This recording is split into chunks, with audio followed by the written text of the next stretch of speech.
Hi friends, வாங்க நம்ம இன்றைக்கி சிக்கன் கிரேவி எப்படி வைக்கலான்னு பார்க்கலாம். 1/2 கிலோ சிக்கன் எடுத்து நல்லா கழுவி வச்சுருக்கேன்.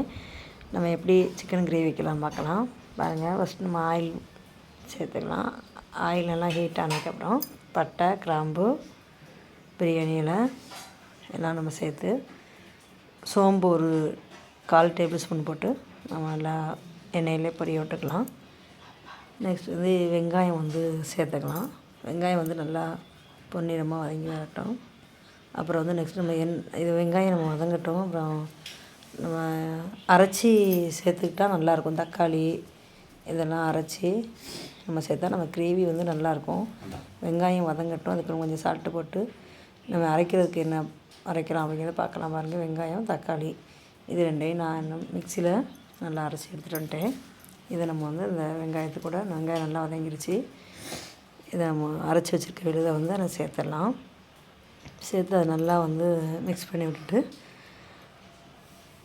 நல்லா மிக்ஸ் பண்ணி விடுங்க. இது நல்லா மிக்ஸ்ட் ஆகட்டும். அப்புறம் இஞ்சி பூண்டு விழுது நம்ம இதில் வந்து சேர்த்துக்கலாம். தனியாக இஞ்சி பூண்டு பேஸ்ட்டாக அரைச்சி வச்சுருக்கேன். அதையும் நம்ம ஒரு 1.5 டேபிள் ஸ்பூனில் சேர்த்துக்கலாம். அதையும் நல்லா மிக்ஸ் பண்ணி விட்டுட்டு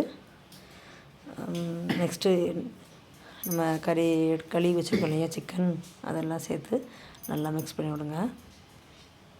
நல்லா மிக்ஸ்டு ஆகட்டும். நல்லா மிக்ஸ் பண்ணதுக்கப்புறமா கொஞ்சமாக நம்ம சால்ட்டு போட்டுடலாம். ஏன்னா கறியில் வந்து சால்ட்டு வந்து நல்லா சேரணுங்க. கறி ஃபஸ்ட்டே போட்டுடலாம்.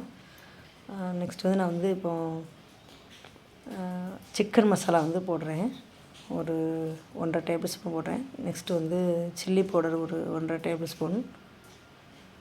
அப்புறம் வீட்டில் அரைச்ச குழம்பு மசாலா தூள் அது ஒரு 2 டேபிள் ஸ்பூன் போடுங்க.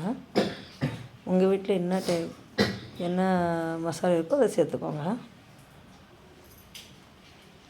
இதெல்லாம் நல்லா சேர்த்து மிக்ஸ் பண்ணி விட்டிங்கன்னா நல்லா கிரேவி வந்து நல்லா அருமையாக இருக்குங்க. பாருங்கள், நல்லா மிக்ஸ்ட் ஆகிடுச்சு. நல்லா கலர்ஃபுல்லாக இருக்குது. இதுக்கு நம்ம தேவையான அளவு மிக்ஸி சாரை வந்து கழுவி நம்ம தண்ணி சேர்த்துக்கலாம். பாருங்கள், நல்லா கொதி வந்துடுச்சு. நல்லா தண்ணி இல்லாமல் சேர்த்தாச்சு. இதுக்கு நல்லா மூடி வச்சுருங்க. மூடி வச்சுட்டு நல்லா கொதி வரட்டும். அதுக்கப்புறம் நம்ம ஒரு 10 நிமிஷம் கழிச்சு பார்க்கலாம். பாருங்கள், எண்ணெயெல்லாம் பிரிஞ்சு சூப்பராக ரெடியாக இருக்குது. இதுக்கு வந்து நம்ம வந்து பெப்பர் வந்து ஒரு 1/2 டேபிள் ஸ்பூன் வந்து பெப்பர் சேர்த்துக்கலாம். பெப்பர் சேர்க்கும்போது சிக்கன் கிரேவி வந்து சூப்பராக இருக்கும். பாருங்கள், கலர்ஃபுல்லாக எப்படி இருக்குதுன்னு பாருங்கள். நம்ம சில்லி பவுடர், வீட்டு மசாலா தூள் எல்லாமே சேர்த்துருக்கிறதுனால நல்லா கலர்ஃபுல்லாக இருக்குது சிக்கன் கிரேவி. இதை வந்து பெப்பர் வந்து சேர்த்துக்கலாம்.